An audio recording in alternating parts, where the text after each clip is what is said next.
Here we go. We are starting the stream. Welcome to March 2025. I'm going to go ahead and get started answering questions that I received before this live stream. In this live stream, feel free to post your questions at any time. I'll try to get to every single one. We'll see how many people join today and how many questions we get.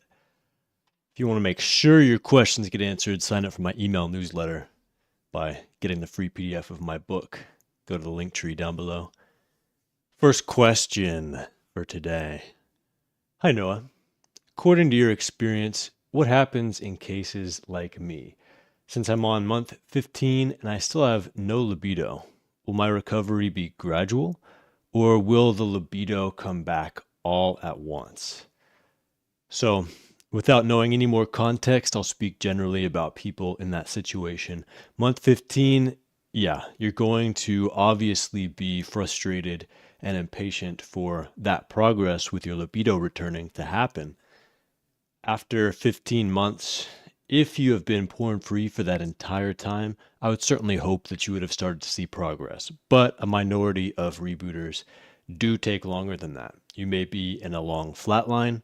Flatline is that period of time often encountered in recovery, though not for every person, where you feel very little or no sexual desire, no libido. And in that time, the flatline can be very disheartening because it feels like that part of you, that sexual creature that you've always been, is just gone. And it can feel quite scary. For most people, those flatlines end in their own time, and you just need to give yourself that time. And then you're going to start noticing signs that your sexuality is back. You'll have more attraction to people in your real life. You'll wake up with morning wood more often. You'll have more sexual dreams, things like that. And if a flatline lasts for longer than 6 months, I might start suggesting to my coaching clients to try new things. If, for example, someone has been porn-free, but has still been like testing themselves and masturbating pretty frequently, trying to reassure themselves that they can still get an erection, I might recommend just absolute abstinence for a while. No touching yourself, nothing, just complete hard mode, to allow yourself, your body and brain, that complete rest from sexual stimulation it might need in order to recover and get out of that flat line on its own. Conversely, if you've already been doing that, you're totally abstinent for 6 months or more, I might suggest the opposite, that if you're in a relationship, that you start putting yourself in sexual situations more often so that you can give your body that chance to respond sexually and to prod awake your latent sexuality. Or if you're not in a relationship or able to rewire with someone else, that you try porn-free masturbation, obviously with some guidelines. And you can learn more about that. I've made videos about it before. Just search my channel for is masturbation healthy or not? And you'll see a video all about that. But basically, you want to keep any fantasies that you use in this time realistic and first person, grounded in reality, the kind of sexual experiences that you actually want to have in your life. And you can do that up to, I'd say, once a week. It's probably the higher end of how often you would want to do that. And listen to your body in this time too. You don't have to force it. If it's not feeling like it's working after 5 or 10 minutes, you're not sustaining arousal, don't try to force it. Just give yourself more time. A couple weeks later, try it again. And this might be enough to start reawakening that latent sexuality too. Because sometimes I do notice people go into a period of basically sexual coma where their sexuality is asleep because it's been unused for so long. This will only help some of the people in your situation. For others, they're just still in a genuine flatline and their body just genuinely needs more time. And I know that's frustrating after 15 months, but I've seen a lot of long flatlines, 15 months and longer, up to 2 or 3 years long, come to an end, and those guys regain healthy sexual functioning. Welcome, guys. Charlie, I do still do one-on-one calls. Absolutely. I've got one scheduled right after this live stream, actually. I'll put the direct link in the chat in case you want to talk. I do 50-minute calls. We can talk about whatever aspect of recovery or life you'd like to talk about. Tao, The meditations, yeah, you're welcome. I've made a couple of those guided meditations. And honestly, that first meditation that I made, the guided meditation, really struck a chord with people.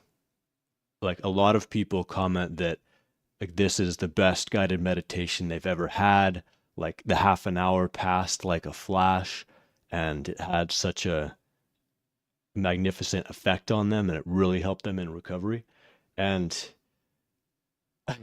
I'm not an expert at hypnosis or guided meditation. Of course, I did my best on that one, and I scripted it, and I worked hard on it, but I'm not sure I can recapture that magic. I made another one that I don't think is as well liked, a newer one that is similar, a little bit shorter, but I don't think it's as well liked. It's not gotten as many views or repeat views or comments, but I might try making more in the future and see if I can recapture that magic that the first one seemed to have for a lot of people. Second question, a bit longer. So I've battled OCD my entire life, and I'm trying to deal with my obsessions. One of those is my obsessions with morning woods. In the last months, I've become obsessed with seeing it, to the point where if I don't get one, I worry that there's something wrong and I've done something wrong. In the last 5 months, I've experienced morning wood pretty consistently, with varying levels of strength, but noticeably many being 75 to 100%.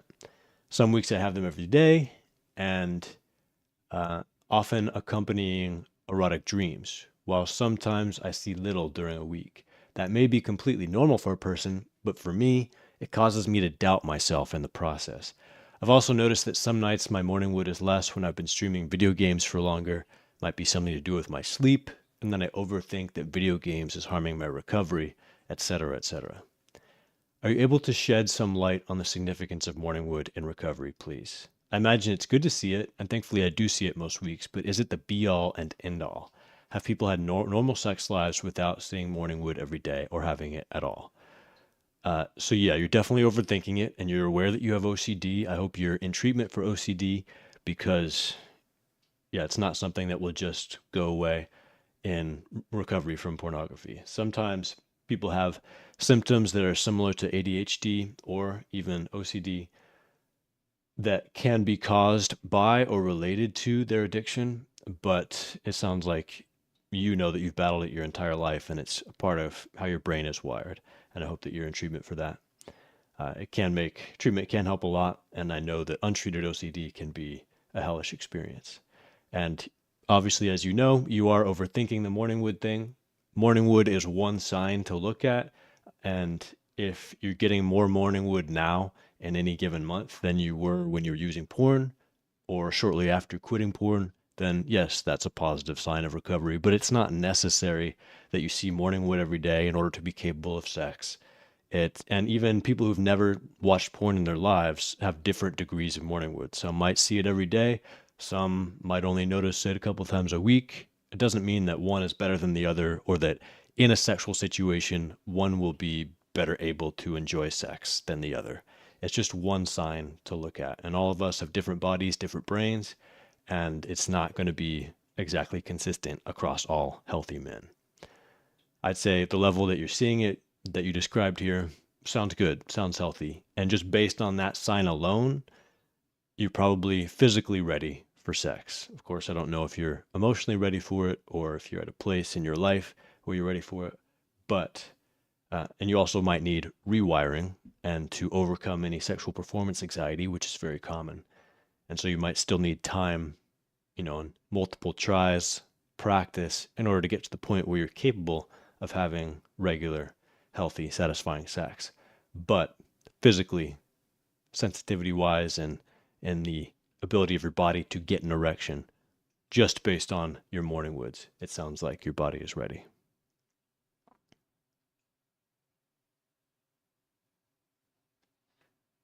Am I a Silva mind control practitioner? No. I've heard of the Silva, I think it's called the Silva method, but I've never studied it. Almost 5 months strong from the live chat. Can't think of anything to ask. Maybe some words of encouragement or just advice for navigating the dating market for someone who has yet to navigate it at all. All right. Well, great job on 5 months porn free. If you're like a lot of people, You might be trying to get to a place where you feel completely porn free and completely recovered from the effects of porn before you put yourself out there and try to date. That can be a good decision, but of course, balance in all things.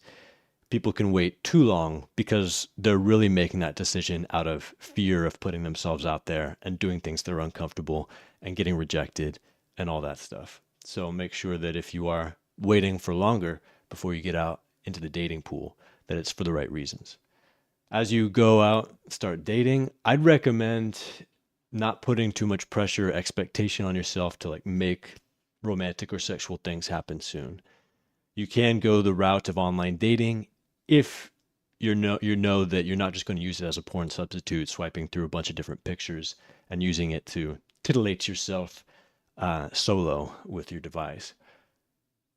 But what I really recommend is putting yourself just in more social situations with a variety of people, men and women, who have similar interests to yours.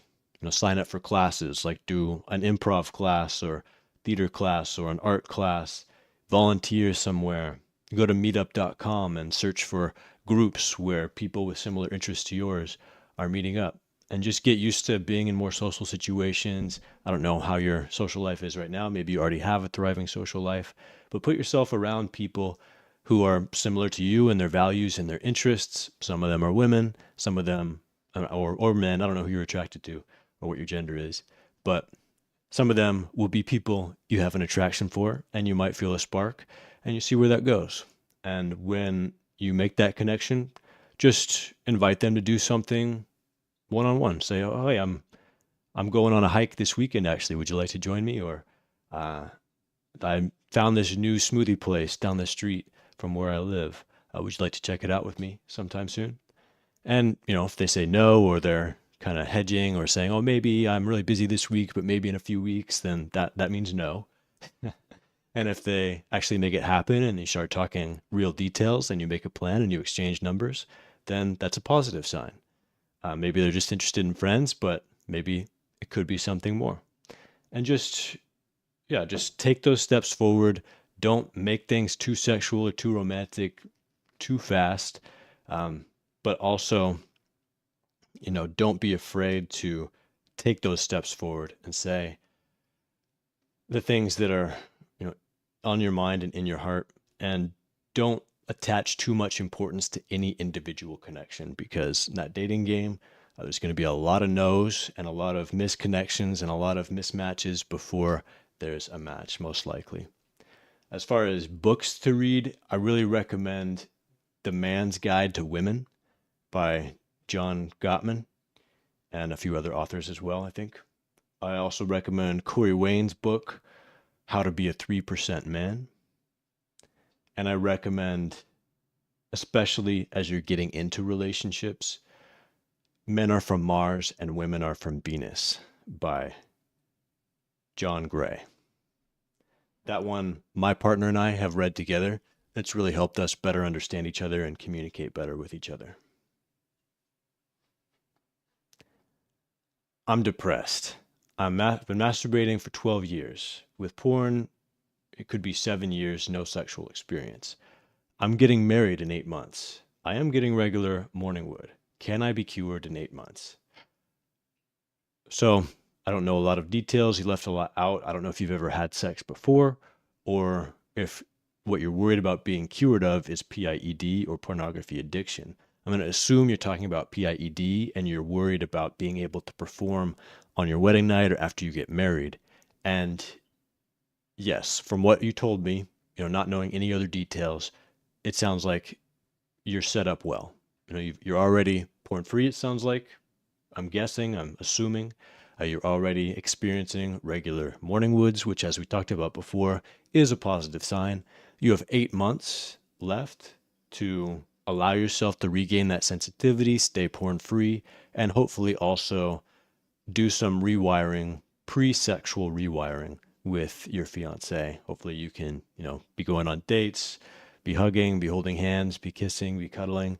All of that will be rewiring and preparing you for, after you're married, to be able to have sex, because now you have been training yourself for all those 8 months to associate her presence and her touch and her, like, looking in her eyes and the feel of her skin with excitement and sexual arousal. So I think there's a lot to be optimistic about for you. I don't think you should put so much pressure on having great sex the first time. Like, the more pressure you put on it, the more likely you are to fall apart in the moment. And if you are not willing to talk to her about the porn aspect and PIED, I'm guessing you're from a religious background and that you maybe are someone who's never had sex because of that religious background and your values. So certainly I think it's appropriate to tell your fiance, hey, like, as we've been taught in our culture and our religion, I have not had sex before. I'm pretty nervous about it. And I'm afraid that, I won't know what to do or my body won't work right. So can we just agree to be patient with each other? And if it doesn't work great the first time, know that it's going to get better and better as we get to know each other's bodies and our own bodies better and get practice. And that can take the pressure off of, that first time being in bed together. Hey, Noah, I emailed you sometime last year, I believe when I was in a really dark spot. I was PMOing daily, and it was content that did not align with my sexual orientation. Now, I can proudly say I'm 2.5 months porn-free and masturbation-free, and I'm dating a wonderful girl. I'm emailing you today because I have a few concerns. We had sex a month or so into the relationship, but I had a hard time getting erect. I think the only thing that saved me was the fact I hadn't masturbated in a while, but I could not get turned on by her. Is this normal? I was still able to ejaculate 3 times in a few hours with her, but my brain felt completely disconnected from my body. I want to feel that head rush that porn would give me, but I'm feeling none of that in real life. I had to help myself get erect, and only I was really able to get me hard. Is this just part of the recovery process? Is this something you hear about often? And will I ever feel that horniness for her? Thank you. So congratulations on being porn-free for 2.5 months and on starting this great relationship. I can tell you from personal experience, I had somewhat of a similar experience. It was like 2.5 months after I had stopped using porn and I was in this new relationship, and we were finally able to have sex for the first time after about 2.5 months of being porn-free. But still, it was kind of touch and go. Erection would, be there or not be there. And after that, the erections got more and more reliable over the next couple of months, but still it was very difficult to reach orgasm, and I had delayed ejaculation that slowly improved over time, and I would slowly gain more sensitivity. And as I was rewiring with her and rebooting at the same time, getting my sensitivity back, I was experiencing more and more desire and pleasure with my partner. And it wasn't until about 8 months into recovery that I felt like sex was really feeling like it should. Now, it wasn't feeling exactly like using porn feels, and it shouldn't. It's not the same thing. Online pornography is a super stimulus, and it's so different in so many ways than a real intimate connection with a real human being. One, you can have a bunch of tabs open or windows open and be able to go to something novel at any moment. And in a real situation where it's you and one other person, you can't just say, like, okay, you get out of here, bring in the next woman. Real life generally doesn't work that way unless you're a rock star or something. So in that respect, you should not expect real life sex to feel exactly like porn did, but it will get better and better over time. And one thing I will advise you, since you mentioned you had 3 ejaculations in a few hours, even though you weren't really feeling it, is not to push your body too hard. It's like you are recovering from an injury, like a sprained ankle, and now you're healed enough to begin to put weight on that sprained ankle and walk around, go for walks, maybe a light jog. But if you go for a sprint or a marathon right away, you might be pushing that part of your body too hard. And the same thing applies here. So be careful of that. Do you think there are any negative effects of abstaining from masturbation for 30, 60, 90, 180 days plus? There's no as far as we know from the research, lasting health consequences from abstaining from masturbation or orgasm. And some research out there contradicts. So, like one study would show that a lack of ejaculations would show an increase in prostate cancer. Another study would show the opposite. So, there's not enough evidence to really know if there's a correlation or causation concerning prostate cancer with your frequency of ejaculations or how much you masturbate. And as for other health effects, there might be some temporary or minor ones, like if your body is used to ejaculating frequently and now you've stopped that, you may experience blue balls or epididymal hypertension, I believe is the scientific term, where there's some swelling and pain in your testicles. And that's something that, you apply some cold packs to help yourself feel better. It will pass if you're really committed to not ejaculating at all. But if you've been listening to me for a while, I'm not one to say that the ideal is to not masturbate at all or to be, completely on semen retention. I think it's fine to masturbate porn-free as long as your body is ready for that, in moderation and with some healthy guidelines in place. If you don't want to do that, though, and you want to be completely abstinent, you don't want to ejaculate, you don't want to masturbate, I think it's perfectly fine for most people, unless you have a specific health situation that is causing you to find that to be not working for you. If you want to put any more details in the chat, I can answer more if you've experienced a specific symptom from not masturbating for a significant length of time. I've not watched porn or engaged in any activities that could trigger sexual thoughts in the past 120 days. Good job. I haven't masturbated or even thought about sex, yet I don't have a morning erection. No morning erection and no libido. It sounds like you may be in a flat line, like we were talking about in the beginning of this live stream. Those flat lines are pretty common to experience early on in recovery. And the length of your flat line, if it's happened for this whole 120 days, that's 4 months. That's a pretty typical length for a flat line. And it's typical for it to last up to 6 or 8 months. And it's also uncommon, but still a significant minority of people who experienced longer flat lines, like the first question that we answered today. So that flat line, I advise that you understand it as best you can. So look up some information about flat lines. The way that I understand it from all the clients that I've worked with and everything that I've seen is that it is your body shutting down your sexual system so that it can do some healing, some rest, and some repairs. And that when your body and brain are ready, you'll start to feel your libido return and you'll see more frequent and strong morning woods as well.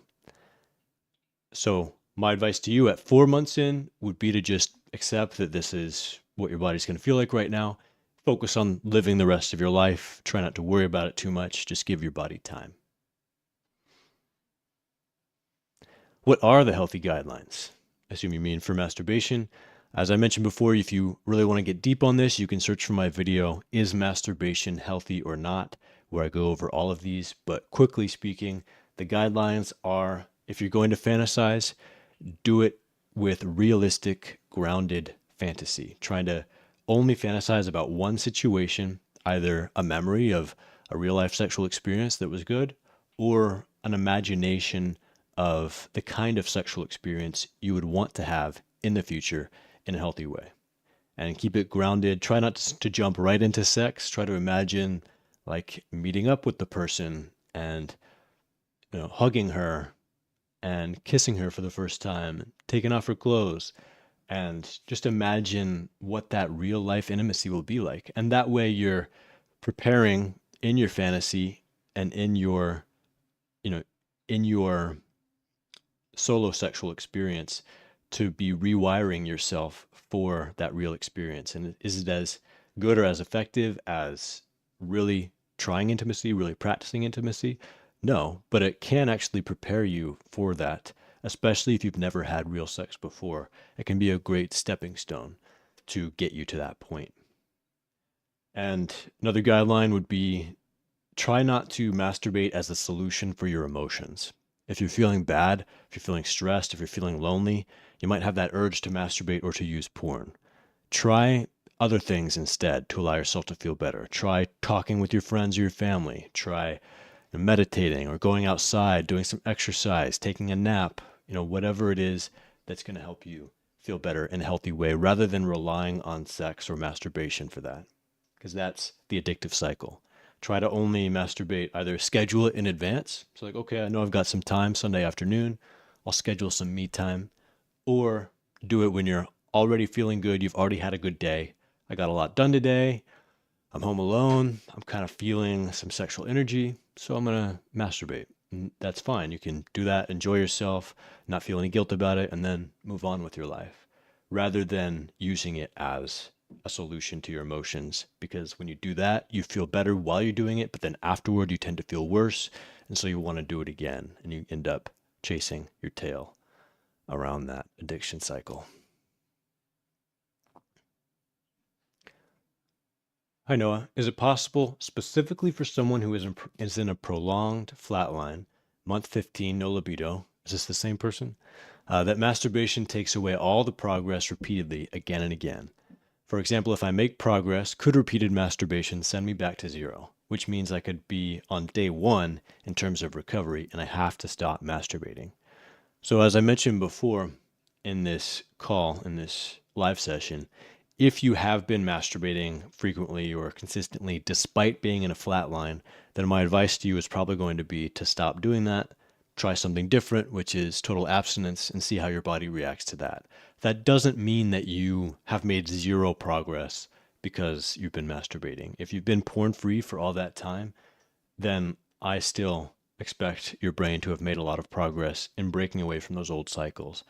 But because you have been masturbating frequently and never given perhaps your brain that chance to have complete rest and recover in its own time, and then you feel that libido coming back on its own, that may be what your body needs. It's like that injury metaphor. Maybe you've just been putting too much weight, too much activity on that healing part of yourself, and what it actually needs for a while is total rest. Hey Noah, haven't had a good erection in years. I'm about 2 months free of porn. Because I'd been getting 60 to 70% erection when I'm cured of PIED and can finally get 100% erections, will my penis be bigger and thicker because I'm full? So if you haven't had a 100% or like at least 90% erection in years, like even when like waking up in the middle of the night and you notice you have a full erection, then I would recommend going to a doctor, getting some tests done, getting a Doppler ultrasound, stuff like that, because there may be something else going on. It's not guaranteed that there's something else going on, but if it's been years since you've had a full erection, that is concerning enough that I would recommend you go to a doctor. So if there is nothing else going on and it is just severe PIED where you have a hard time getting a full erection even while you're watching porn, then yes, of course, when you are capable of getting 100% erections, your penis will be bigger than when it's got a 60% erection. And I do hope that you get there. You're about 2 months free of porn, which is still early on in recovery. So if what you're dealing with is caused by your porn use, I would expect you to see a lot of progress in the next 3, 6, 9, 12 months. And I hope that you get to that point where you're getting healthy 100% erections again. Hey Noah, hope you're doing well. Quick question. I relapsed after almost 50 days of sobriety. Have I lost all progress? Am I now back at square one? So the metaphor that I like to give for this question is that you're on a journey. Let's say you're heading east, and 180 days east or a year east of walking lies your destination, which is a healthy sexuality, completely healed from any PIED, and porn-free, not plagued by a lot of urges every day, not giving into those urges, and staying in the addictive cycle. And that when you relapse, it's like you get on a bus headed west. That bus, it's not going to teleport you back to square one, but it will be moving a lot faster than you can move just by walking. east every day. And because of that, the sooner you get off that bus, the better off you'll be, the less progress you'll have lost. So if it's 5 minutes on the bus and you've been, you just got surprised by something on your device and you got swept away in your feelings and in your dopamine surging, and you weren't even thinking and you're just like swiping and looking at these images and starting to touch yourself. But then 5 minutes in, you snap yourself out of it and you get off that bus, you go outside, you go for a run, you get your rational mind back to the surface. You're not going to have lost all that much progress. You might feel more urges in the following days because you started to feed that beast again, but it's not going to send you back to square one. Now, if you spend an entire day binging, you masturbate 6 times to porn, you've been on that bus an entire day. That bus can go several hundred miles in a day, where you can only walk like 15 miles in a day. So yeah, you've lost a lot more progress in that case. You spend 2 weeks on that bus, using porn every day, yeah, you're probably back at square one. So it's nuanced. I remember when I was on over a year streak, and every time I made out with a girl, I would get blue balls bad. Even my back would hurt. Yeah, yeah, it can happen. And yeah, blue balls plague some people more than others. Um, and if it's that case for you, like I said before, if you had a good date, but you're not ready to have sex yet, you're making out, you have blue balls, if you go home and masturbate thinking about her, um, and you do it with those healthy guidelines in mind, and you're able to do that without it becoming a slippery slope back to porn, it's probably fine. Masturbation is something that people have been doing for millions of years, probably, and it has not kept most people from being able to have sex. So if you're doing it in a moderate and healthy way, after you've recovered or after you've been porn free for long enough, it's probably not going to stop you from being able to have sex if you choose to do that, either to get rid of the blue balls or just to enjoy your sexuality.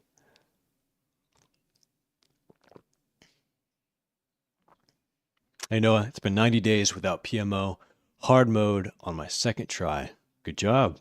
I like to call 90 days the end of the beginning. It's not the end of the road. It doesn't mean all your problems are solved. You never have to worry about it again. But 90 days is a fantastic start, the end of the beginning. And to continue that momentum, I will warn you that those milestones like 90 days, 6 months, 1 year come with increased danger of relapse because you've maybe had your eyes so focused on that goal. Now you've accomplished it and you feel like, oh, okay, what now? You lose your momentum, you lose your motivation, and you end up relapsing. I've been addicted to porn for 25 years, and now I have a wife who knows about my addiction and a young kid. I'm going through withdrawals as I've been sober for almost 2 months, and I can't deny my addiction has strained my marriage, my drive, and overall every aspect of my life. What suggestions would you have for someone that has underestimated this addiction and gotten in a serious relationship before healing from it? Good question. Yeah, life is messy, We ideally would get to a really healthy place where we're totally porn free and recovered from all of its effects before we start a relationship, before we meet the one, before we get married and have a kid. But life doesn't always work out that way, and it gets messy. And few marriages can survive without being strained by a pornography addiction, even if it hasn't caused direct loss of the ability to be intimate with each other with PIED. So, my advice for the both of you is that you try to understand and be empathetic to each other as much as possible, and that you communicate about your feelings and about everything that's going on as openly and as lovingly while still being honest as possible. And of course, get help if you think a third party will be able to help you better understand each other and better communicate and better love each other. Get a couples counselor who you can talk to and talk with each other with that person present as a mediator. But ultimately, it's about that communication and that understanding. You need to understand all of the ways that she has been impacted by your addiction and your behavior. And you don't need to wallow in guilt or shame about how your addiction has hurt her. but you need to understand it and be empathetic. And she needs to feel heard and seen, and those emotions are understood by you, and that you're committed to doing what it takes to not continue hurting her in those ways and to build a better future for the both of you. And you need to feel like she understands and supports and is empathetic about this trap that you've been in, because addiction, some people on the outside will see it as like, oh, you've gotten all this pleasure and I'm the one hurt. But they don't understand that addiction hurts the person who is going through it so much. And yes, you started using that thing because it's pleasurable, but it soon or eventually became a source of a lot of pain, a lot of shame, a lot of self-loathing in a lot of cases. And she understanding the cycle of addiction and how it's impacted you and how to support you through it is going to help a lot. And if you start getting caught up in emotions of resentment, either one of you, resentment or blame or anything like that, it can be toxic to the relationship. And if left unchecked and unresolved, those feelings can lead to, the intimacy and the love breaking down between you two, and either being in a loveless, sexless marriage or divorcing altogether, which I've seen happen, certainly. So do what you can to better understand and communicate with each other, have that empathy with each other, and rediscover the love between you and rebuild that trust between you. And I have a lot more specific advice I could give if we want to talk sometime, but that's what I'll say about that now. Noah, I just want to ask you, in these 90 days, I got 3 wet dreams. Does it have an effect on recovery? Okay. Wet dreams are to be expected. Often people will have them more often after they quit using porn or quit masturbating, because their body is used to having a certain number of ejaculations, and now it's not having any during the waking hours, so it happens at night while you're asleep. And it's fine. It's not going to hold you back from recovering. You might feel a certain way after that happens. You might feel some after effects of that orgasm if you're one who's prone to like a hangover effect from orgasm. You might feel psychologically like, oh, did I make a mistake, or could I have done something different, or did I lose my benefits because I had a wet dream? Try not to worry about that. It's a natural process. One thing that you can do is, if you do tend to fantasize or think about sex as you're falling asleep, that can make wet dreams more likely to happen. So try not to do that. Try to fill your mind with thoughts of other things while you're going to sleep. And if you are able to recognize that you're having a sexual dream and you can wake yourself up and stop it from happening, fine. But if you're not able to, that's fine too. It's not going to stop you from recovering. You ask, also, without a girl, can I reboot my brain? Yes, absolutely. So there are 2 main phases of recovery from PIED. There's rebooting, which you don't need anyone else to do. That's all about just being porn free.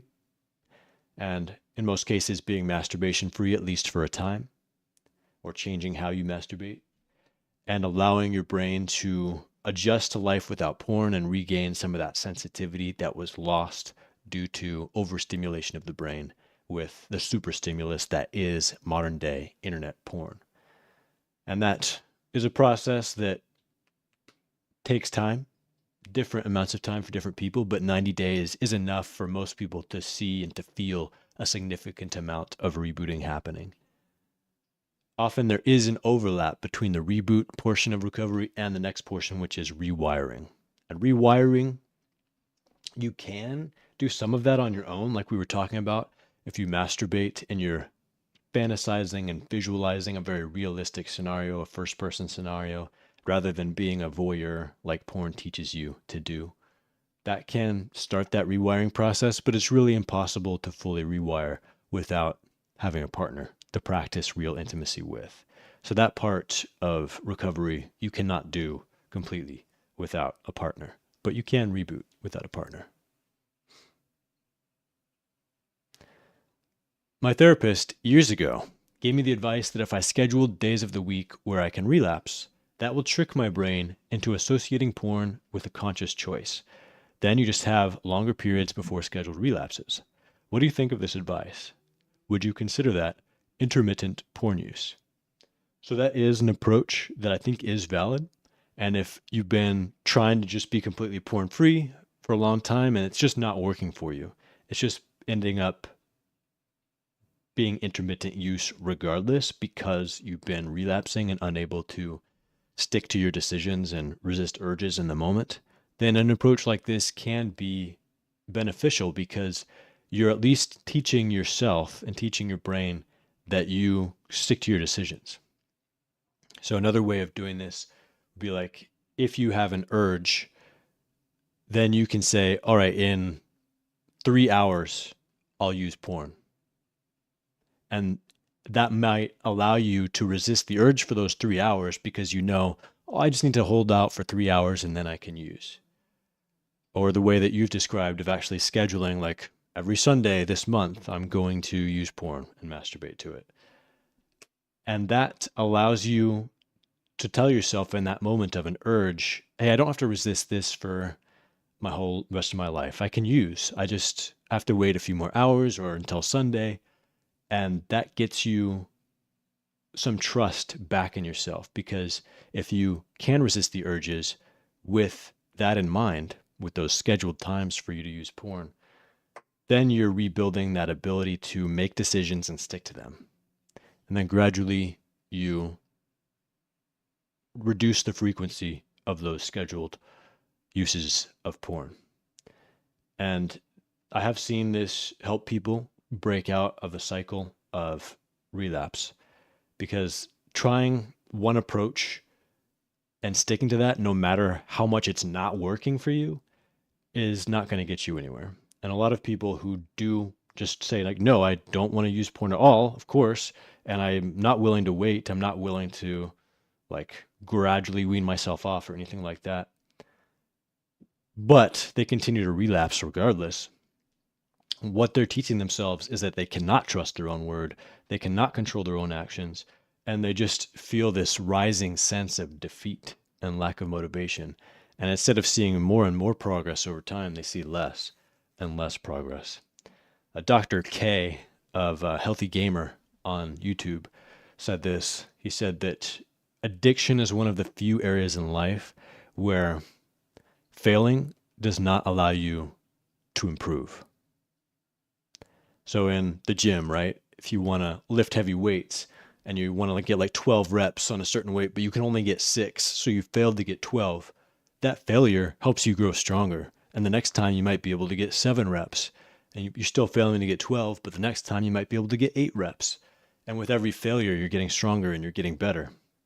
But in addiction, we see that that's not really the case. Every time you make yourself a promise or make a commitment and you fail to stick to that commitment, you're actually weakening yourself and making yourself more vulnerable to the next urge and the next one and the next one.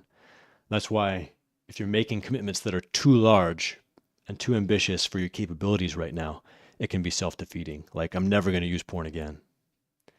Now, I don't think that approach is necessary for everyone or right for everyone. But if you've been trying the traditional approach of just, I'm cold turkey, never going to use it again, and you've been relapsing again and again, doing that approach for a long time, then it might be time to try something like what you described. Have you heard about hard flaccid syndrome? Yes, I have. I haven't worked with very many people with hard flaccid syndrome. I know that there's an ebook out there called Hard Flaccid Unraveled, I believe, that goes into detail about hard flaccid, and it's written by, I think, someone who had experienced it themselves. They're not a medical professional, but they have accrued knowledge from other people who have experienced it and who have recovered from it. So I would recommend that book if you're dealing with hard flaccid. I wouldn't say that I myself am an expert on hard flaccid. I usually just recommend that book, and I haven't worked with enough people who had hard flaccid to know a ton about it.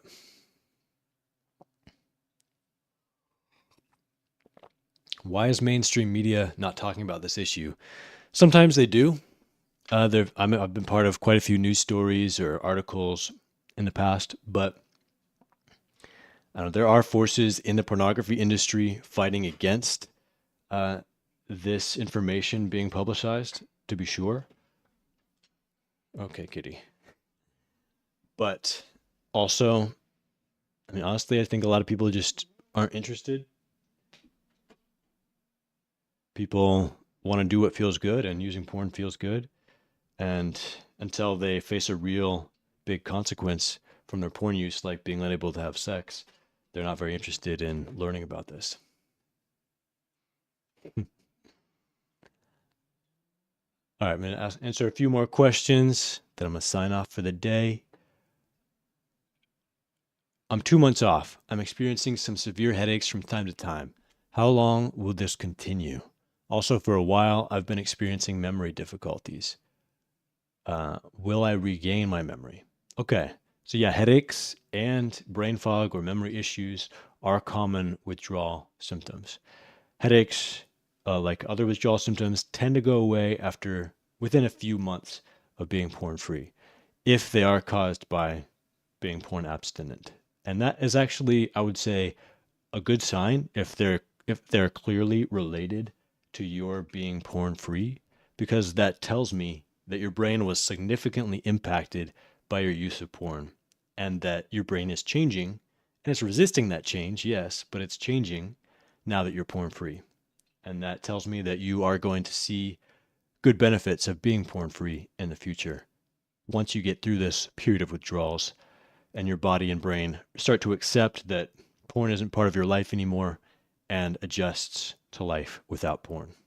The same thing with the memory issues. If they are indeed caused by your porn use and recovery, then you should see that improve in time as well. And that's common. Hey Noah, I'm noticing so many veins in my penis. Is this normal? I don't know. That's not something I've really heard before. Like, are you saying you quit using porn and now you're noticing more veins in your penis? I would say no, that's not something I would expect to see. So if it's concerning you, I would go get checked out by a urologist. Yeah, I see some changes. My dick was lifeless before. Now it is big, well, soft, and veins pop. This is a different person also talking about veins. Also, I sometimes feel that I won't recover. Is that a flat line? Nice cat, Noah. Keep the cat. I'm definitely keeping the cat. He might not be in frame, though. He does what he wants. So, seeing that while flaccid, your penis feels bigger and fuller, that is a common thing, and that is a positive sign. Whether or not you're in a flat line, I'd have to know more. I'd have to speak with you. And if any of you do want some one-on-one consultation and coaching, I do offer that, as someone asked in the beginning. You can go down to the link tree in the description of this video, find out how to do one-on-one coaching with me, also find out how to access my online courses that take you through step-by-step every aspect of recovery, both from porn addiction and from sexual dysfunctions, and also get access to the group that I run, support and discussion group. We have a Discord server. We meet several times each week. Most people come to 1 or 2 meetings a week and have a chance to talk to a group of people about this who all understand, be completely honest and open with other people who are also on this journey, and get to be a part of a team recovering from this issue rather than going it alone, which helps a tremendous amount for so many people.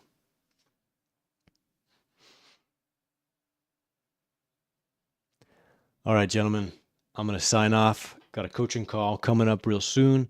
Speaking of coaching, have a wonderful March. I'll see you in April if you want to come back for the next live stream. If you do want to make sure that your questions are answered and a question that you had maybe didn't get answered, email me so I can put it on my document, save it for next time. You can sign up for my email newsletter by getting the free PDF of my ebook down below in that link tree. All right, one more question. Opinion on video games. Been gaming since I was 4. I can give up porn, or at least that's what I intend to do, but I love video games and I don't care much to give it up ever, honestly. Yeah, video games don't have to be something that stops you from recovering. If you notice that after video gaming you have more urges for porn and it always leads back to porn, of course that's a different matter. Or if the video games you're playing are very sexualized, of course that's a different matter. Or if it's like causing you to sacrifice other parts of your life, like you're not exercising, you're not taking care of yourself, you're not earning enough money to live, then of course that's all a problem too. But if you're playing games in moderation, it's something that you enjoy, it's something that you feel like adds to your life, it's not something that you necessarily have to stop in order to recover from the effects of porn. And the guy who keeps asking about psychedelic therapy, yeah, I've definitely worked with clients who feel that they have been helped and have made emotional breakthroughs through psychedelic therapy. I have not ever worked with someone for whom like they had a psychedelic experience and then never used porn again because of that. It can help them make breakthroughs, but it on its own, like just that one psychedelic experience, I've never seen be enough to just be completely porn free for someone who was addicted before. They still have to do other work and continue to manage their urges and understand their emotions and use the support of others, all that. All right, gentlemen, have an amazing day. See you next time.